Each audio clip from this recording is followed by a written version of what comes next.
What are you talking about?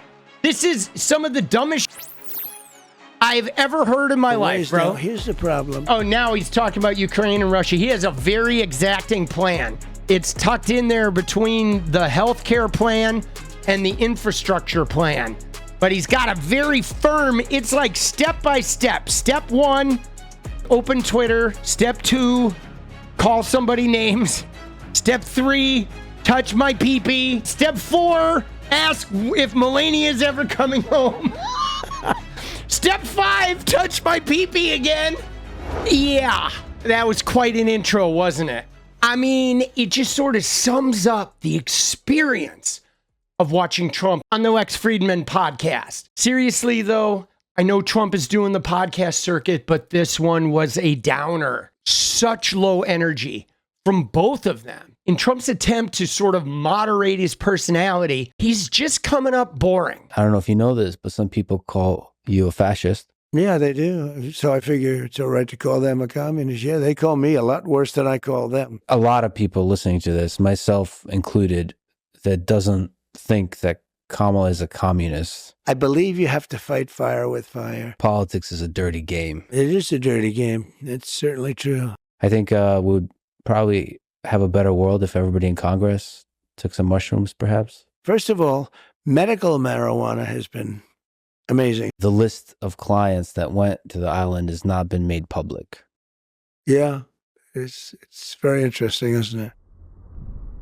Dude, what is this shit, bro? Dude, it doesn't even feel like they're in the same room, does it? Following is a conversation with Donald Trump on this. Dude, why does this guy even have a fan base, bro? This guy is like the biggest low personality human being I've ever seen in my life, bro. Who watches this shit? I could never watch this guy, dude. He is so like, oh my God, dude. I'm fucking bored. We're 1 minute and 7 seconds in, dude. And I'm already bored. The Lex Fridman podcast.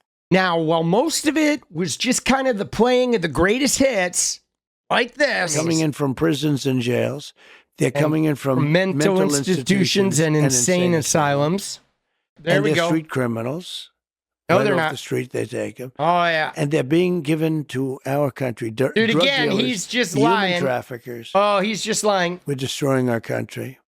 This is a sin, what's been allowed to take it's a place over sin. the last 4 years. Oh, We're shit. destroying our country. It's a sin. And we'll see. Dude, Mike Johnson's probably It's giving not the even priest a hand right now because of that sin. There was one section in particular that really stood out. And that was Lex coming in, trying to use this podcast to help Donald Trump distance himself from Project 2025. When you watch this clip, I think you'll see we debunk this one with precision. Let's go, accordion hands.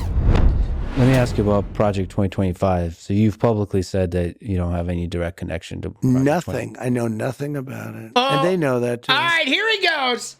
Now we're getting into the meat. Dude, we gotta go back here for a second because here goes with their attempt to disavow from Project 2025. But first, before we go into this, if we look at Project 2025, Trump is mentioned 312 times. And you'll see if you look at these, look at all these mentions over here. 312 times. Because all the people who've made this worked in the Trump administration, right? Look at all these guys. Let's look. We got Jonathan Berry. We got Adam Candib, Ken Cuccinelli, Rick Dearborn, right? We got Thomas Gilman, Mandy Gunaserra, Dennis Kirk, right? All of these people, Mora, Peter Navarro, everybody who made this thing. These are all Trump people, okay? Look at this. 312 mentions of Trump, okay? Trump is all over this. They mention his executive orders. They have quotes from Trump. And one other thing we know about Trump and Project 2025 is the mass firing of these union government employees. Donald Trump in his last administration did the Schedule F. Okay, where he tried to create a scenario that would allow him to mass fire, which is the step 1 of this thing. He already did that, tried to do that in his first administration. But look at this. It is Trump City, bro. 312 mentions of Trump. Okay? Look at this. Restore Trump religious and moral exemptions to the contraceptive mandate. Huh, that's weird that they want to restore all of Trump's programs. And they're constantly talking about Donald Trump. Okay? Reinstating Trump's plan. This Trump plan and that Trump plan and that Trump plan. So he's saying that these foundations that he's spoken at, these guys that work for him that are all his good buddies and confidants that have a plan that mentions him and his policies and a policy that he tried to implement his first thing 300 times, but he's telling us all that he knows nothing about this. Look at all those Trumps, bro. Holy shit. Holy shit. Yeah, there we go. All right. Now, back to Trump's lies. All right, but here it is. Here's where they're going to try and like sane wash this thing. We know they're lying, but this is a big one.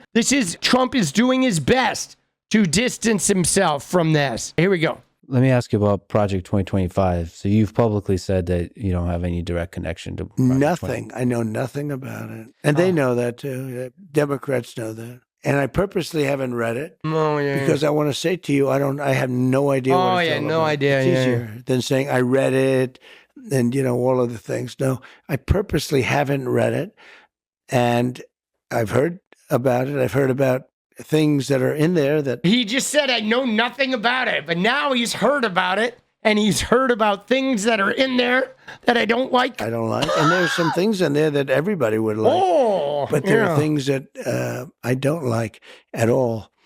But again, Trumpy, if you've never read it, how do you know there's things in there that you don't like at all, right? And I think it's unfortunate that they put it out, but it doesn't mean anything because it has nothing to do with me. All right, but Trumpy, why does it mention you 312 times? Project 25 has absolutely nothing to do with me. The thing that really bothered me about this was the way Lex kept leading him with the question, where the question wasn't even a question.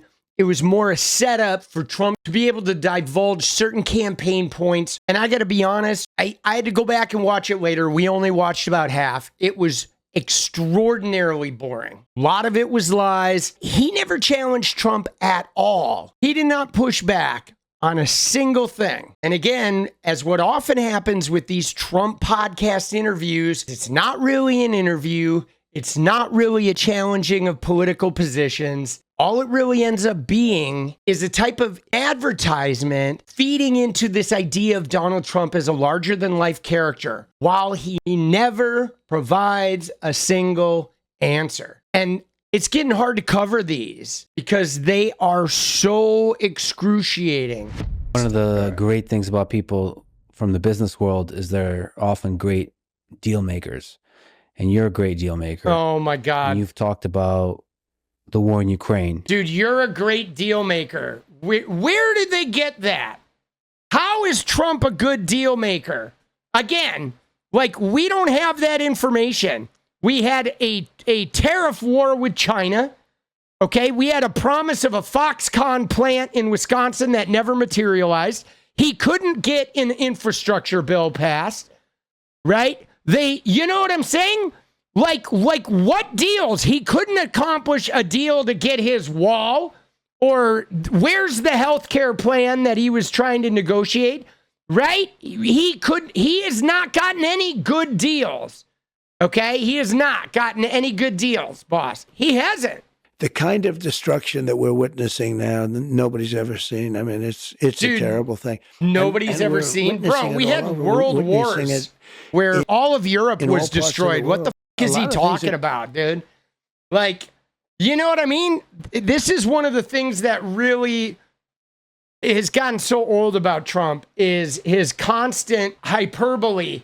Fridman's probably sitting over there nodding, right? While jerking it between answers. The carrot and the stick I mean, what is he even talking about, bro? If we can go back to China on negotiation, how do we avoid war with China in the 21st century? Dude, what is he talking about? There's like, what is this question? Lex, the is wrong with you, bro? What would the purpose of war be between the U.S. and China there, boss? Like, China is a burgeoning, massive economy, and it is funded almost exclusively by U.S. manufacturing and our consumption of Chinese-made goods. So what are you talking about? You know what I'm saying? There is no reason for China or the U.S. to go to war. If China went to war with the U.S., it would deconstruct China. It's hyperbole. It's a lack of substance. Frankly, it's not even good entertainment anymore. Trump has lost his edge. He has lost the passion. Now he's just an old, tired, negative guy spewing lies and trying to make us all forget that he's a sexual abuser and a felon. All I can say overall is this thing's a fucking disaster.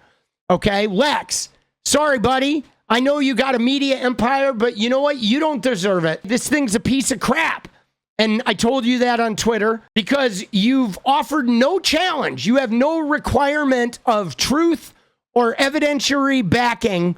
You are simply offering space on your viral show to another viral entity so you guys can actually celebrate in virality and have more like pure personal gain. But you don't have any requirement of there being an actual transference of truth or even challenging your subject to bring any type of receipt for the thing they say, man. Like you are like a 5-second TikTok of somebody shaking their pelvis. That's what you are. You're the journalistic media equivalent of me shaking my nuts in front of a camera on TikTok. Dude, it's truly disappointing, boss. It is.